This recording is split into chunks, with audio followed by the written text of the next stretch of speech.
I'm Steve Snyder, and I'm going to attempt to show you how I snare the red fox.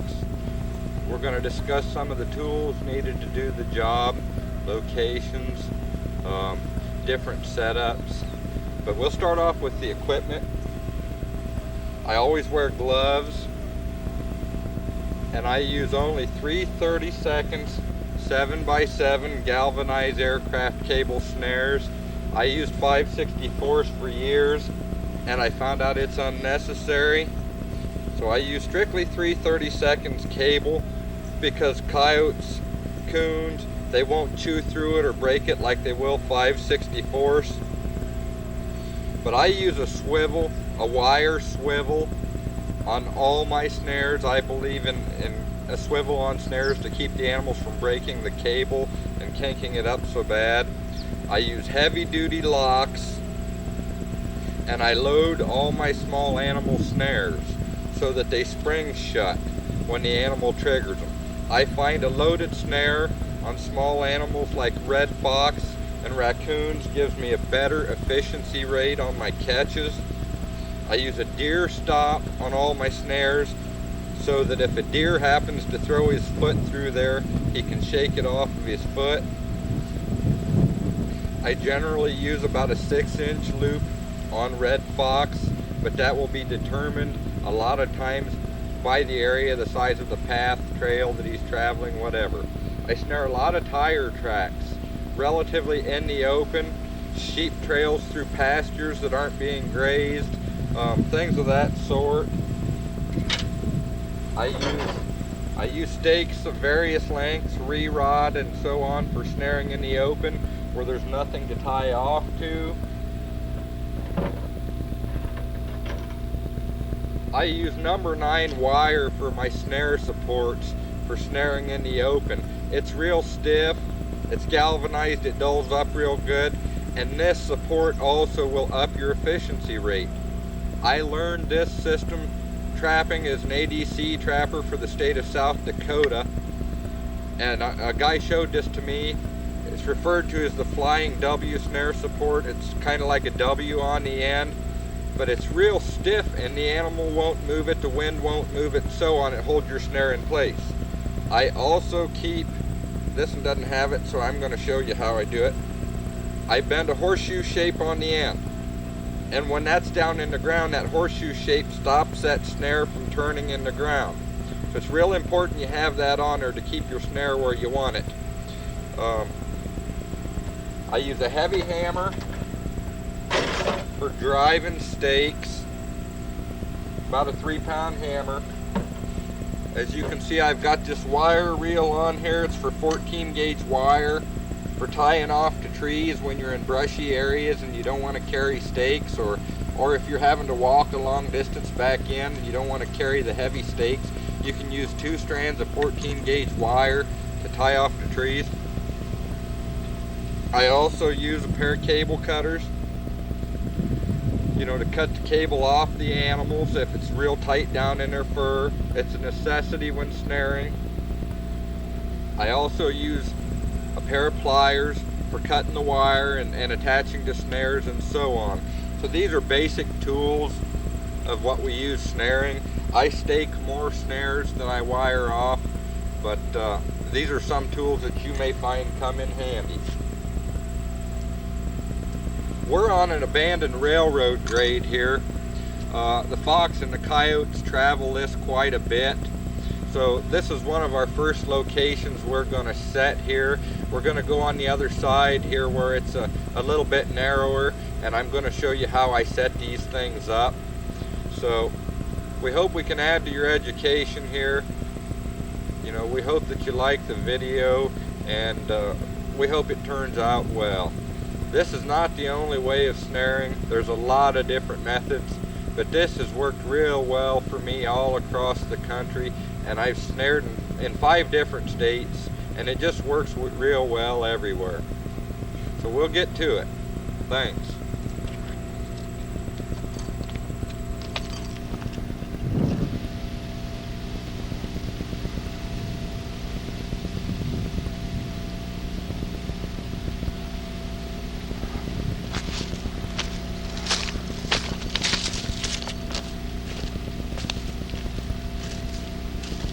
We're on this abandoned railroad grade here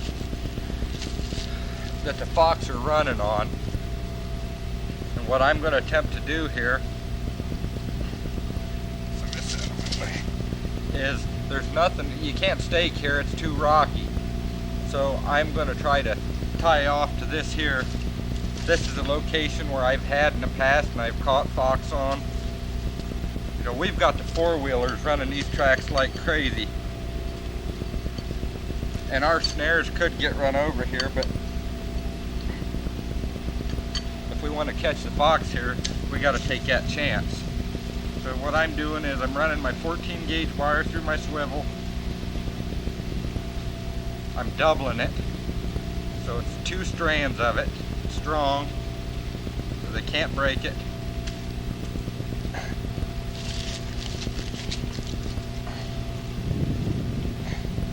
I'm wiring it off to this branch. Make sure your branch is at least 1 inch thick.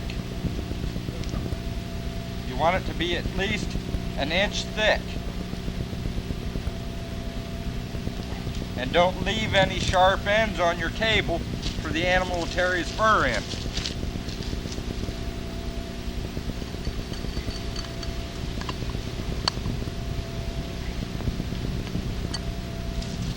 Cut another length of it and I'm putting a hook on the end. That will be my guide wire or my snare support here. These rocks are kind of hard on you.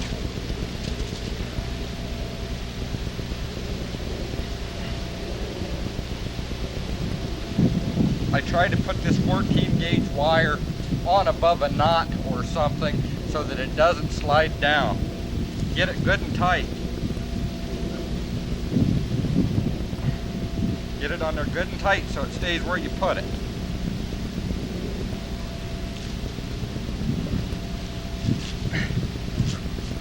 Again, I prefer to stake them, but some places you can't do it. And if you want to set them, you just got to do it like this.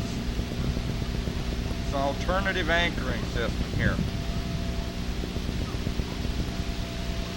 I've made a hook on the end of it, and I've crimped it onto my wire behind my lock. Again, I've got about a 6-inch loop here for red fox. I'm going with 7 inches off of the ground. On me, that's 7 inches. You do it however you need to. Again, make sure your snare is right directly in the center of the tire track. They'll run in these tire tracks. There's a depression here. It's just like a funnel. They'll run right in these tire tracks. You don't need to fence this snare in. Make sure it's right exactly in the center of the trail and they will run in it. Now, we're gonna come on down the tracks a little ways. I always double set these things minimum in these tire tracks. So we're gonna come on down on the opposite tire track to another tree and we'll tie off to that. I like to keep them at least 15 foot apart so the other one's not veering off the track for too far. That'll give him room to get back into the tire track 15, 20 foot and run through the other snare. A lot of times in mating season, you'll hit doubles a lot of times like this.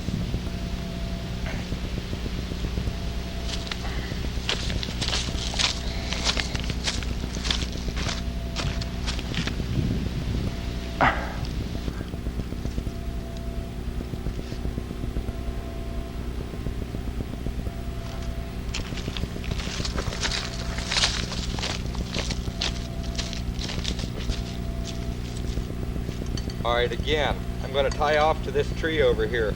You don't need to see me. We're not real concerned about whether I'm in this thing or not. So we're just going to set it up like this here. I've got a long piece of doubled 14 gauge wire, and I'm going to reach in here and tie off to this tree here that's about 3 inches thick. There's nothing on these railroad right-of-ways to tie off to, or you cannot stake them on these gravel railroad right-of-ways. So again, what I'm doing here, I'm using doubled 14 gauge wire. and I'm tying off to this thing. I run it through the end of my snare, through my swivel, so I haven't lost my swivel action of my snare. I run it through. I've got a name tag on this. I should point out I wrap these around the swivel so they don't get ripped off. But run my 14 gauge wire through my snare swivel, bring it back around itself, wrap it 3-4 times, go through the loop, wrap it back the other way a few times. And because this is such a distance out here, my wire won't come off too stiff, so I'm going to use a number 9 support in here. See, I can't drive a stake, but I can get enough in there to get my support in the ground.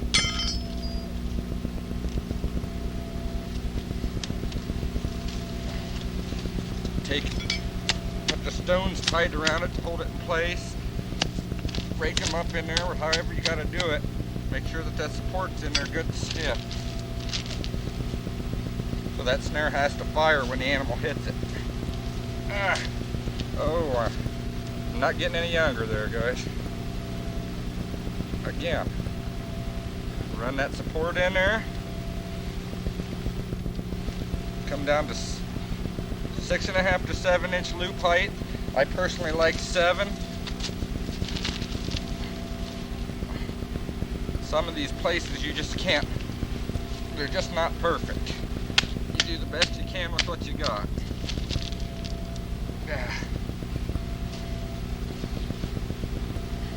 There we go. 7, about 7 inches high. Right in the center of the tire track. And that'll catch a fox when he comes along here. I should point out, when you set these things, don't get up and just walk away. Walk right over top of them and walk right on out your trail, because if you stop, the fox will too.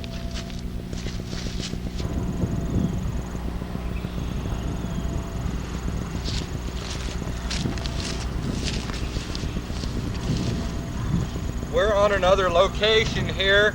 This is tire tracks through the weeds, where we think a red fox is traveling. They don't have to be real tight locations, but this is snaring in the open where there's no entanglement.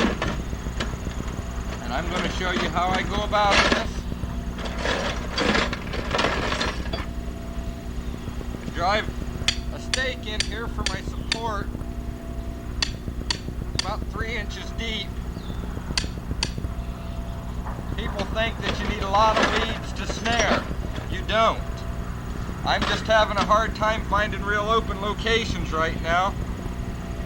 I've snared all over in the Dakotas and lots of area where there is no grass or weeds of any sort to snare in on animal damage control complaints. And this is exactly how I did it. About a 6-inch loop.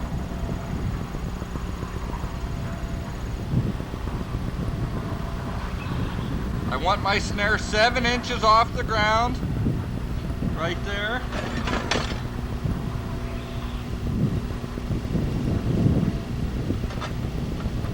I stake my snare. You want to drive that all the way in the ground. I'm not going to do it right here. Keep it right in the center of the trail or the tire track. That'll catch a fox when he comes down here. You'll notice I've got my snare lock positioned about 11 o'clock.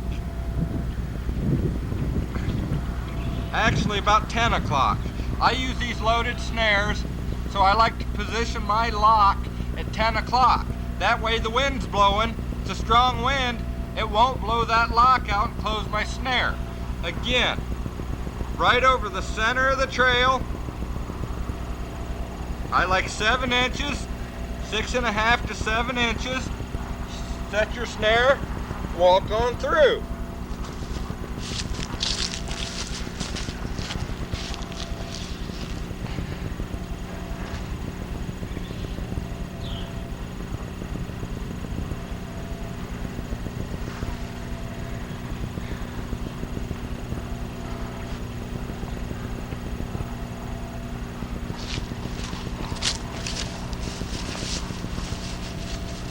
again. As I told you, I always like to set doubles, so I'm going to set this other tire track in the other lane, the other track, about 15 foot away.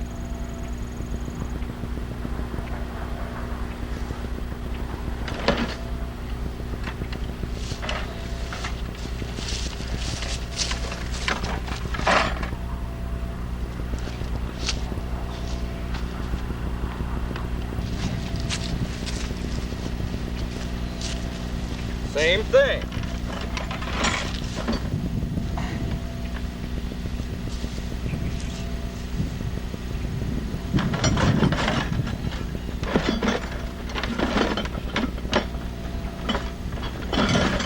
It's just like trapping on the road. You can also snare on it.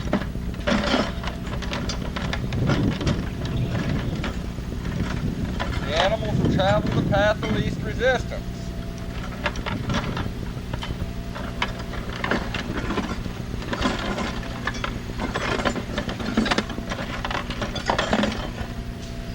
Same deal.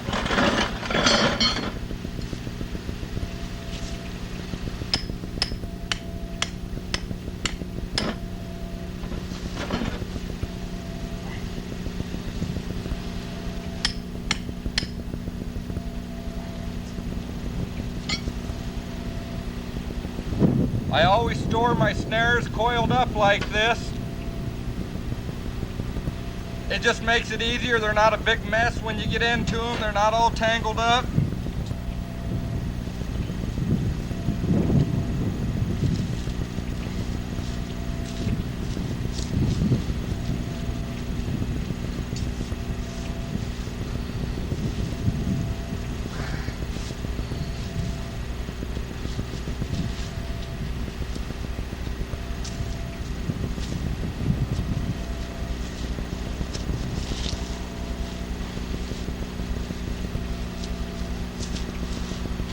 I set this down, I lost my spot, so I gotta do it again just to get this done in a hurry, but when you're doing these things on video, a lot of things go wrong.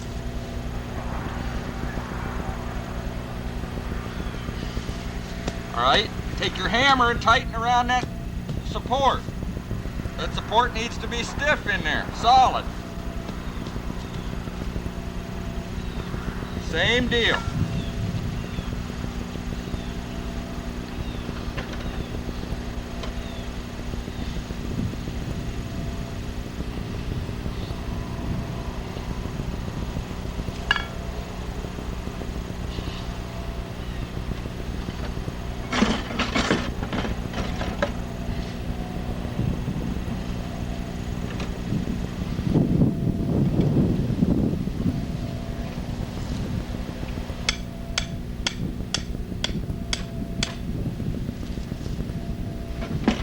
Drive your stake all the way in. Keep that swivel action around the stake. Make sure it's right in the center of the trail, 7 inches tall. You can do this if it's a real wide track just to help funnel them in a little bit, but it's not really necessary. There you are. That'll get the fox when he comes down through here. Step over it and go on.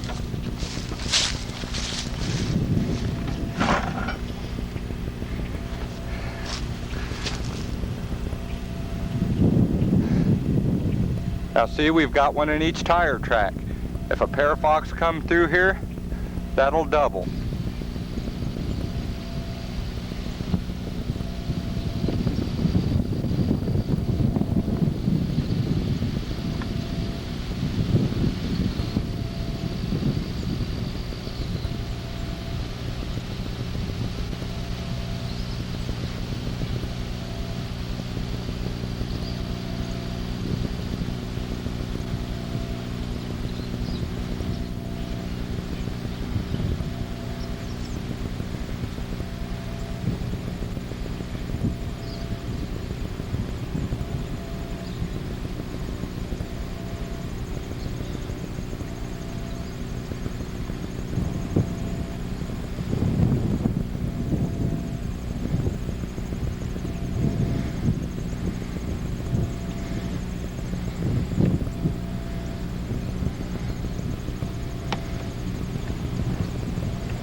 We're on a classic western type location here at the head of a draw. There's a trail coming down into a draw here.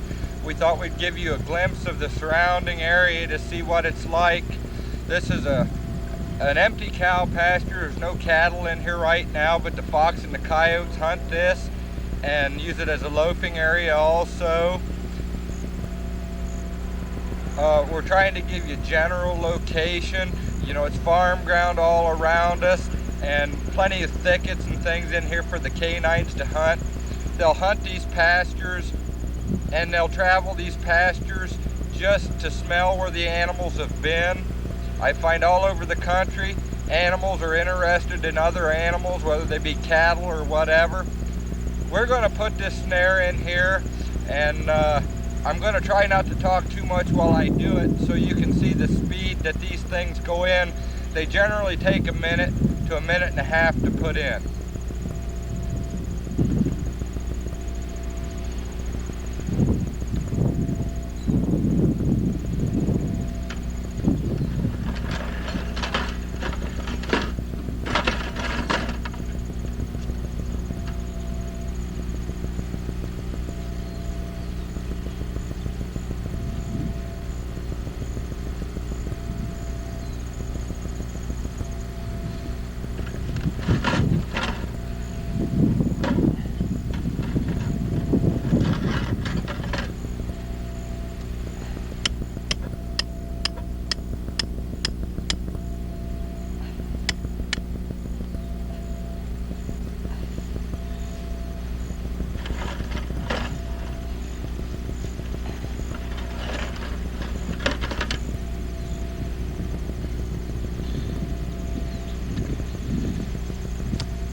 This animal's running downhill or coming uphill, so I'm going to place this snare about an inch lower than I normally would, just to allow for where his head is at.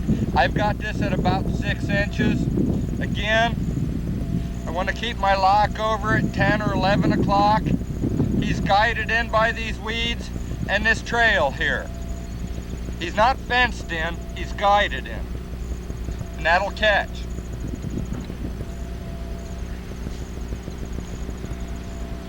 Walk it out.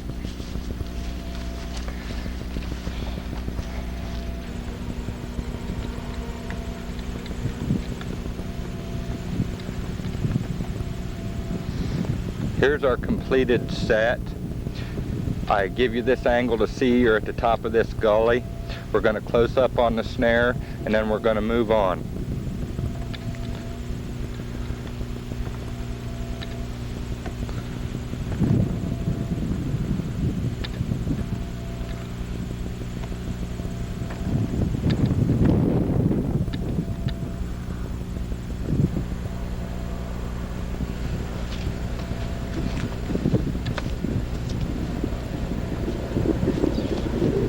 On the high bank of this big draw here. There's a little trail coming through here. I like to set these high trails because a lot of times the canines like to run these for the view down below. We're going to set one up here.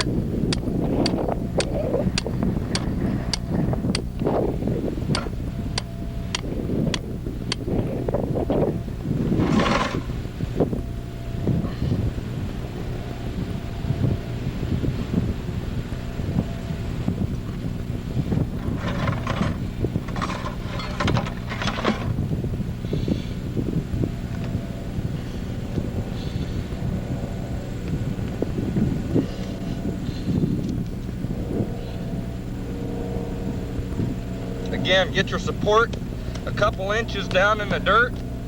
Make sure it's solid.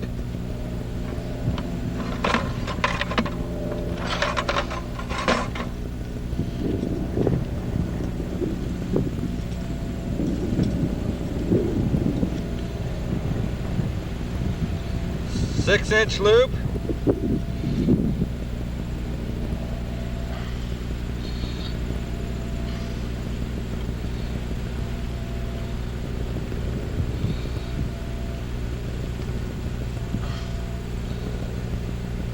Right in the center of the trail, 7 inches high.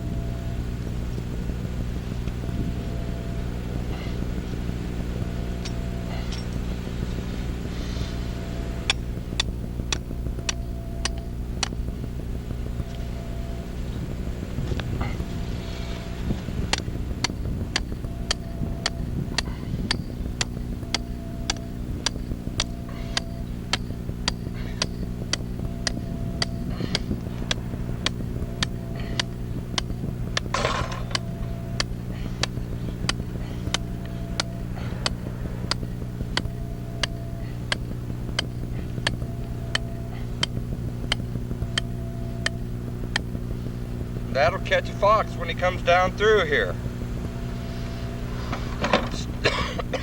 Step over it and walk on through.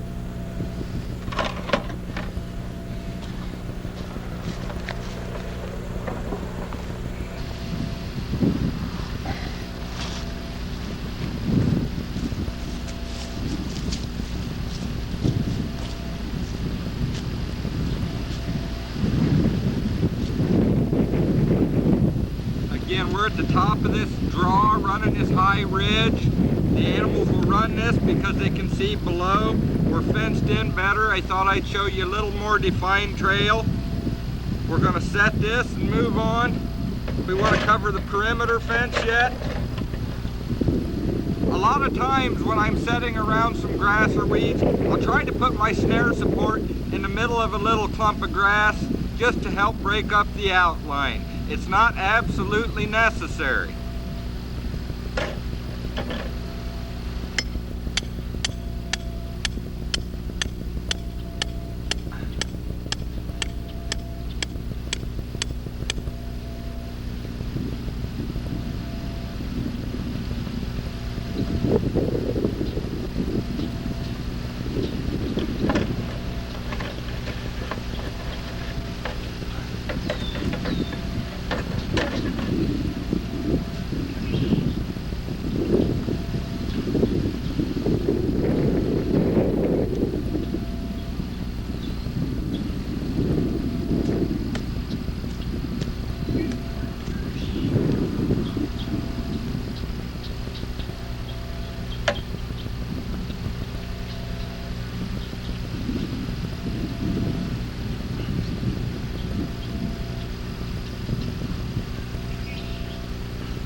I got my swivel action around my stake here. Again, there's no entanglement. I snare 90% of my animals alive. I can shoot them or I can turn them loose. This is just the way I do things. In this area of Ohio, we're highly populated and you may get somebody's pet in there. If you don't tangle him up, you can turn him loose.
Again, 7 inches off the ground, right in the center of the trail. That'll catch a fox when he comes down this trail. Step over it and walk on through.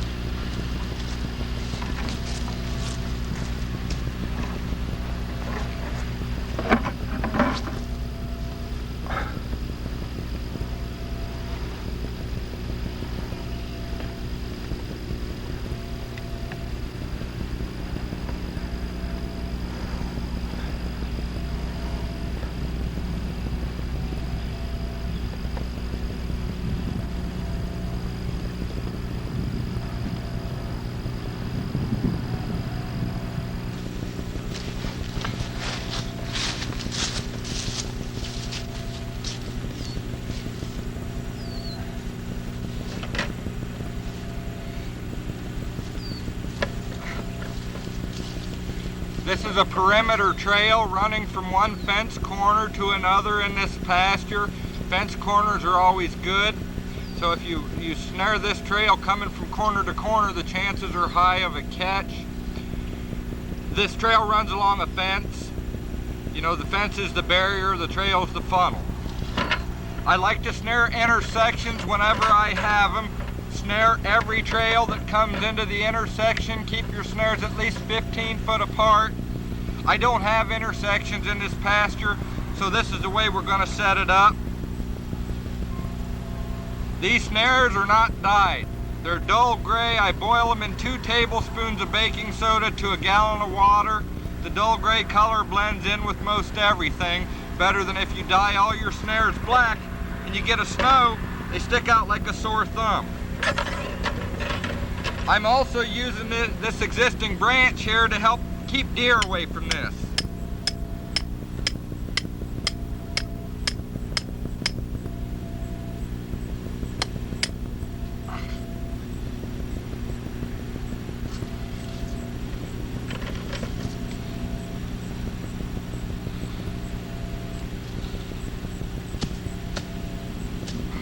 This is a good location for fox or coyote. I've seen crap from both fox and coyote here. Typically this is a coyote location.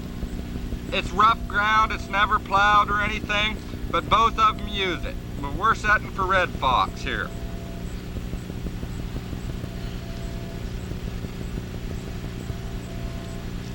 Don't forget to stake your snare.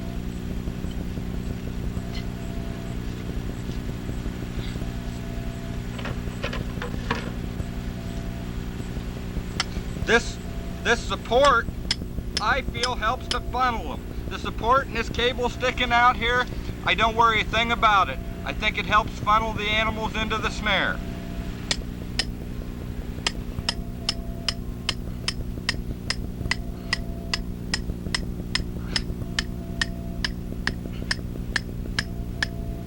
I don't drive that all the way in.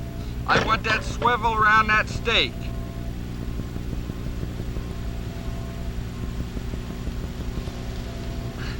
Again, I keep my lock over 10 or 11 o'clock.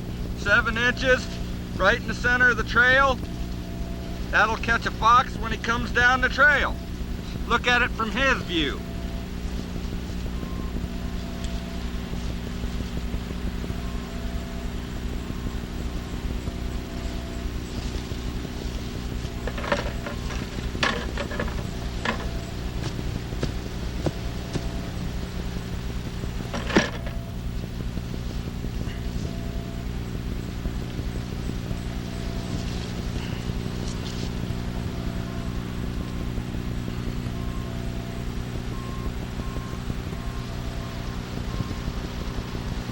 There we are, we're done.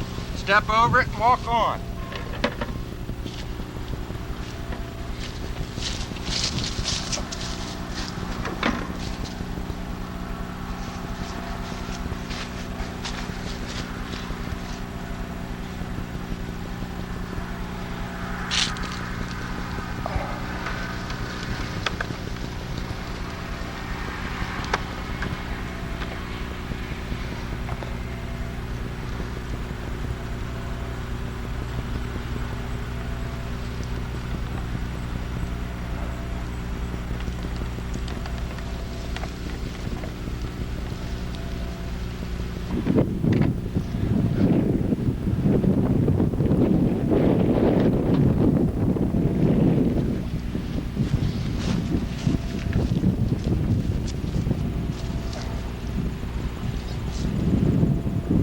going to show you how to snare fences.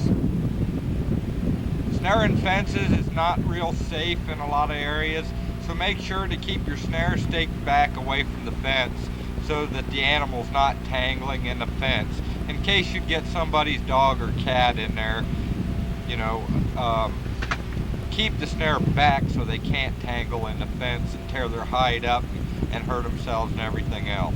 You can always shoot them if it's a target animal, but I'll point out there's a trail going under this fence here, and it's a walk-through. The animals don't have to duck to get under it. I'm not sure that there's a fox using this. I catch a lot of coon at this location, but I'm going to set it up and show you how. We may or may not get a fox here, but it's important to show you how to snare these fences right. I'm going to be in the way for a minute, but I'll explain what I've done as soon as I finish here. Again, I'm using the same type support. I'm going to put it in this clump of grass off to the side here.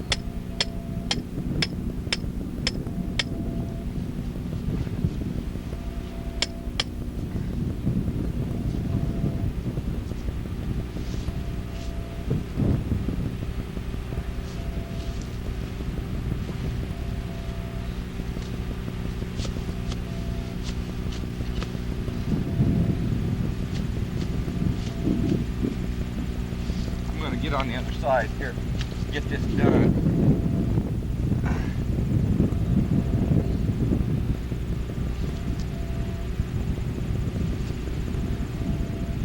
Again, there's about a 9 or 10 inch walk through under this fence here, and I'm going to set this snare to where the bottom is 2 inches off of the ground.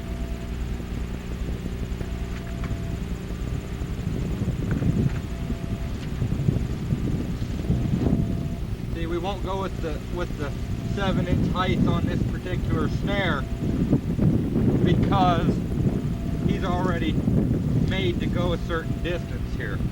So I'll go down to about 2 inches off the ground. Well, actually about 4 inches off the ground here because the animal's ducking under this fence anyhow.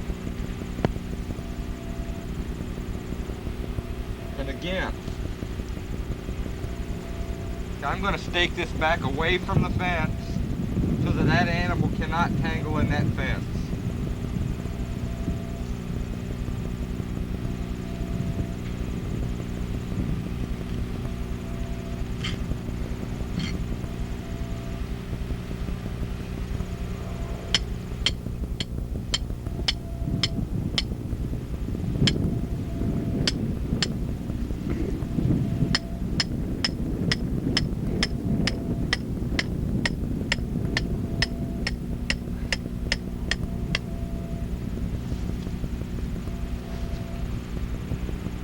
I'm running kind of a big loop here.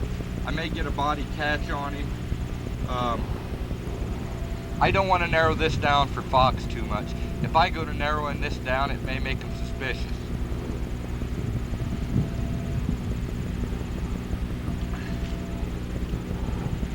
There again, there's about a 6-inch loop.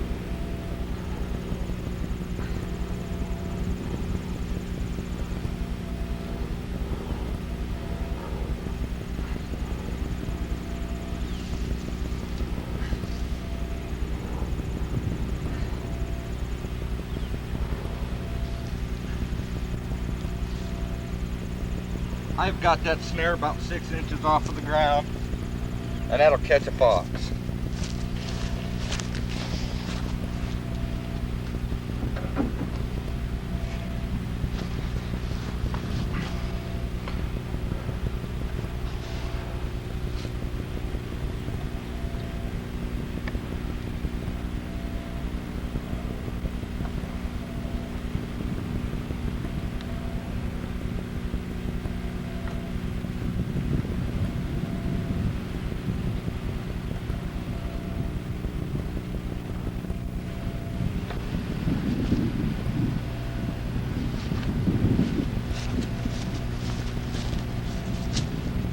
This is a different kind of speed support system I use when the ground is frozen for red fox. I carry about 40 of these in the back of my truck, and when we get a big snowfall, I can put these out. This is my support system here. It's made out of an old 2x4 number 9 wire with the fence staple hooked to it. Again, I make my W on the end. I can go throw this right alongside a trail, hook my snare in it, and one stake. I don't have to worry about, you know, driving that hole in the ground for my snare support. I put my snare in this thing, put one stake in the end of the snare swivel, and I'm out of there in about a minute. So these work quick, they're convenient.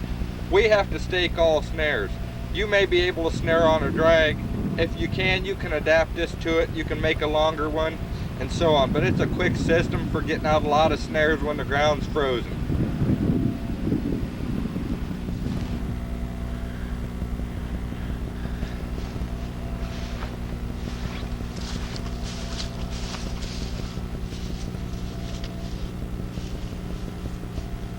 We're on location here in an abandoned pasture.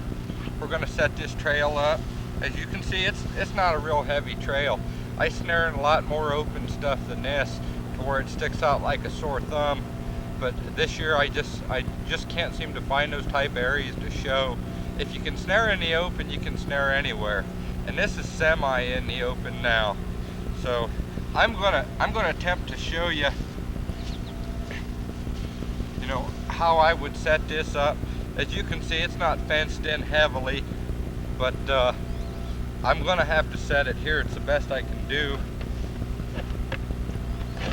But this is our speed support. We're gonna use a speed support in here that I use when the ground is frozen.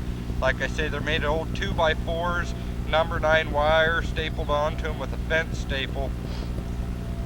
And you can set these things up in a hurry. I'm going slow for this video, but you can see the basic idea of it.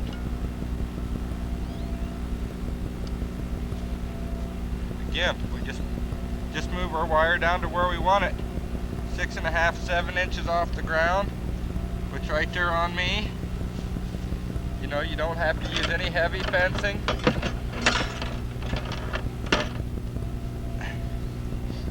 And this will take a fox when he comes down through here.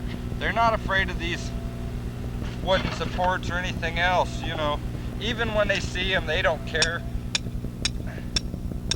You know, you can cover them when the snow gets on the ground. You can cover them up with some snow, just so they don't take a leak on them occasionally.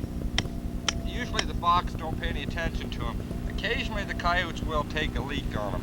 Again, there's my 6-inch loop, and I'm 7 inches off of the ground. And that'll catch a fox when he comes down through here. They'll break away from this support. Sometimes after they're caught, they chew these supports up, and I've even had them break them. But they're predicting snow tonight, so I figured that this would be a good time to get this out just to show you how they work. Step over it and go on.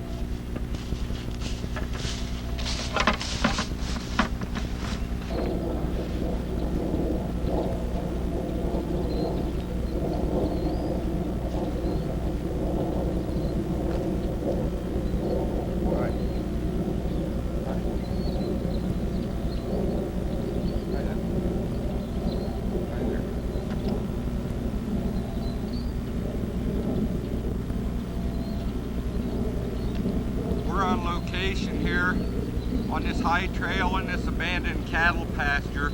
We've picked up a gray fox running this high trail here. As you can see, he's snared in the open. He's alive. I snare everything this way. I'm going to dispatch this fox, and then we'll talk about it some.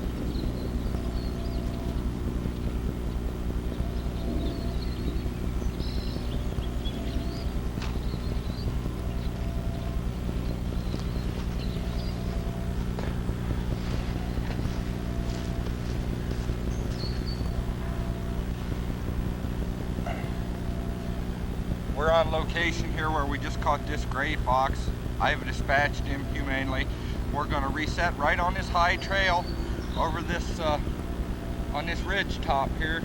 The canines like to run these things. So he's gotten rid of my support somewhere. I don't know where it's at. I'm going to have to find it. But anyhow, we just want to show you that this snaring in the open works.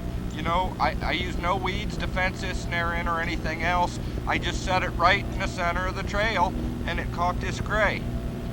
This snare was set for a red fox and the loop was a little big, so I caught him on the flanks when he jumped through it. I normally don't set snares for gray fox. I snare more reds than anything, but anyhow, you can see what happens.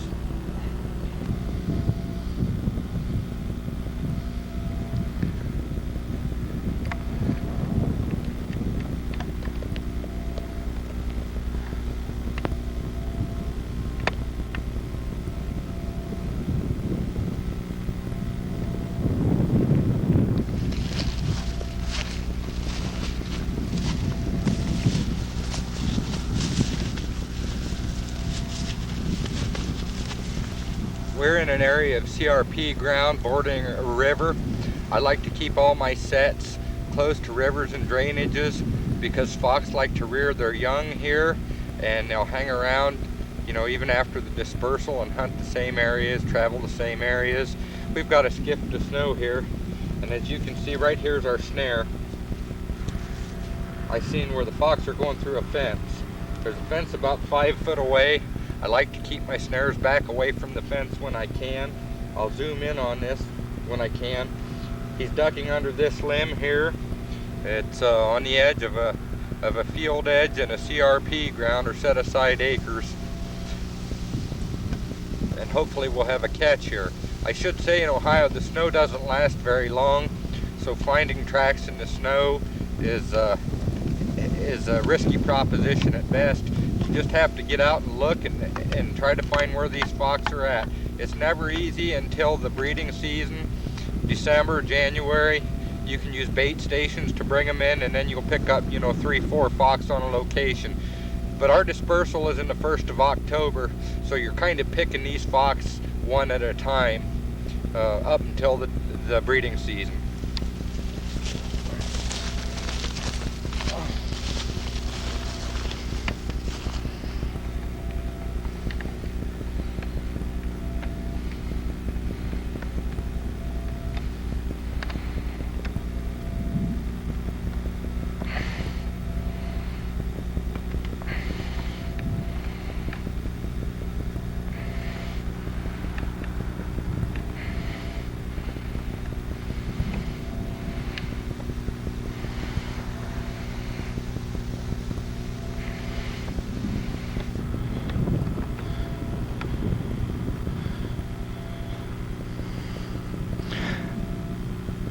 I should point out a little trick I like to use in these areas is to set up a urine post with gland lure.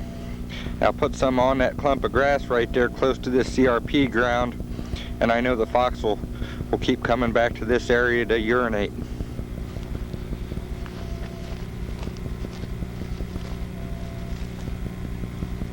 We're on a location here. Just a little trick I'm going to show you. I've drug a deer carcass draw station in here, and when the weather gets bad, these fox and coyotes will come to this and start eating. You can drag these into the brush and snare all the trails coming and going from them. As the weather's cold and the snow is on the ground, you'll do real well. They'll draw deer or draw fox and coyote as an average of 2 miles, and you'll average 2, 3, 4 predators on them once the weather gets bad. I've put this out in a foot trap location in areas where I'm going to use foot traps later on, but I just thought this little tip might help you. I use them a lot when the weather's bad.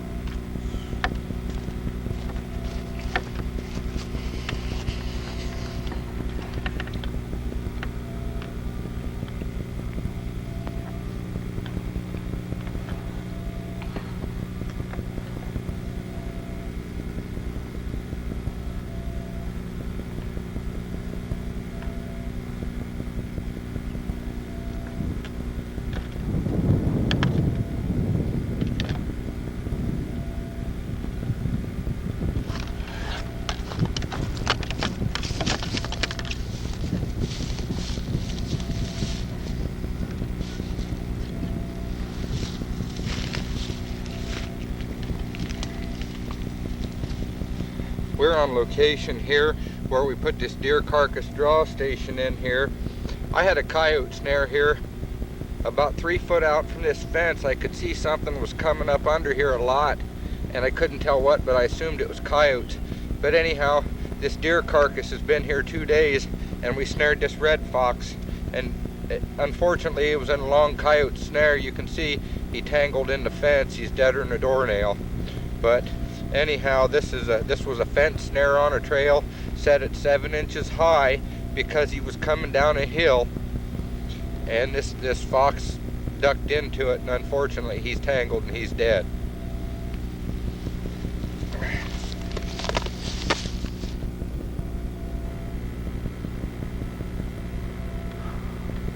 We're here where we just caught this red in the fence. We're going to glance back here.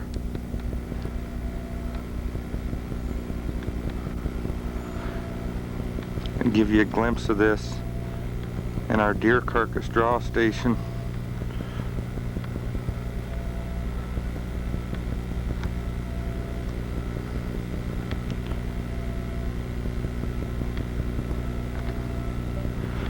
Right there's our deer carcass laying out there about 150 yards. You can barely see it.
We're on location here in this overgrown pasture where we've just got this fox on this speed support.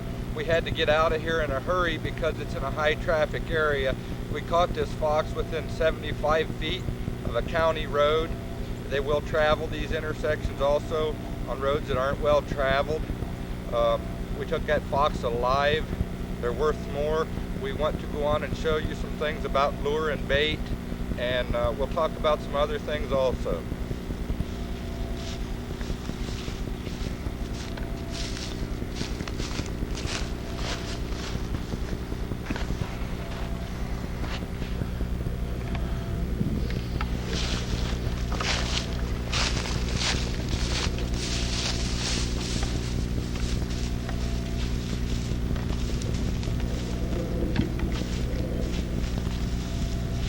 Here's another little trick I like to use.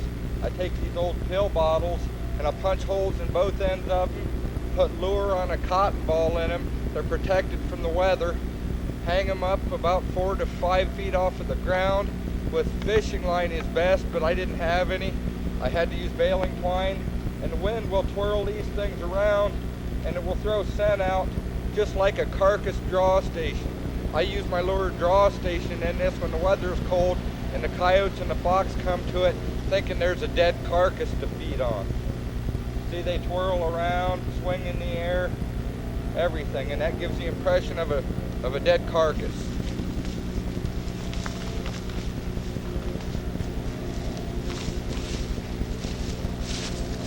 I should also point out that I use those about 15 feet away from my snares, and I always keep them at least 4 foot up in the air for fox, at least 5 feet for coyotes, so that they can't find them. If they can't find them, they'll run around circling the area, running the trails with their heads up in the air looking for that smell, and they'll go get into your snares.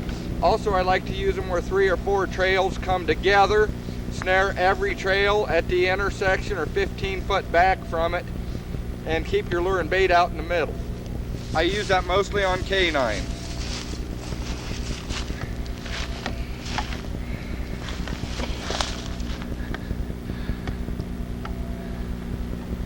Here, we've got a live coyote and a snare back here, jumping around. Got to get up there and get him. Be back in a minute. Bouncing around. We had a close-up, but the camera kicked off. We had a close-up before we killed it. This coyote's missing a foot. We're going to get up here. We're going to pause first and get up to show you. This is a little female coyote here, but as you can see, she's missing part of a foot. She's been caught in a trap already.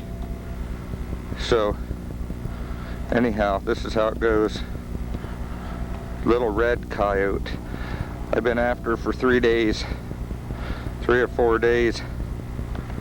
I'm going to pause the tape here and show you the snare. Okay, we're back. I'm going to show you this. See this snare? She was chewing on the snare cable real hard. I had to run home and get the camera. Anyhow, this is how you get them in these tire tracks a lot.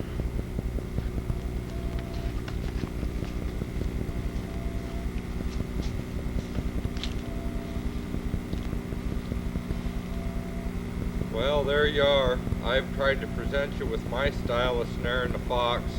It's served me well over the years around the country. I hope you learned a tip or two from it. If you got any questions on the fox tape, give me a call. If you got any comments, I welcome them. You know, the camera work could have been a little bit better maybe. There was a little bit of wind noise, but I hope you got the general idea of it. You know, I appreciate your business. If you got any questions or comments, give me a call. I'm Steve Snyder. Thanks.